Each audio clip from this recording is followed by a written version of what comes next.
5 দল নিয়ে মাঠে গড়াবে এবারের বাংলাদেশ প্রিমিয়ার লিগ। সবকিছুই চূড়ান্ত হয়েছে। এরপরই দল গোছাতে মাঠে নেমে পড়েছে ফ্র্যাঞ্চাইজিগুলো। গেল বছরের মতো এবারও ঢাকা ক্যাপিটালস দলের মালিকানায় রয়েছেন ঢালিউড অভিনেতা শাকিব খান। দল চূড়ান্ত হওয়ার পরই দল গোছাতে নেমে পড়েছে ঢাকা। প্রথম ক্রিকেটার হিসেবে তাসকিনকে দলে ভিড়িয়েছিল তারা।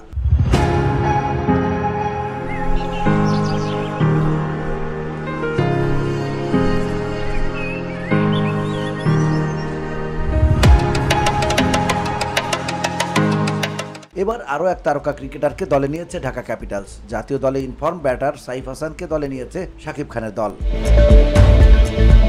শুক্রবার সামাজিক যোগাযোগ মাধ্যম ফেসবুকে এক পোস্টে বিষয়টি নিশ্চিত করেছে ঢাকা ক্যাপিটালস। এবারের বিপিএলে 5 দলের মধ্যে 3 কোম্পানি প্রথমবারের মতো দল নিচ্ছে। পুরাতন ফ্র্যাঞ্চাইজি হিসেবে থাকছে 2 দল, যেখানে রংপুর রাইডার্সের মালিকানা ধরে রেখেছে বসুন্ধরা গ্রুপের টকি স্পোর্টস এবং ঢাকা ক্যাপিটালসের মালিকানা ধরে রেখেছে চ্যাম্পিয়ন স্পোর্টস।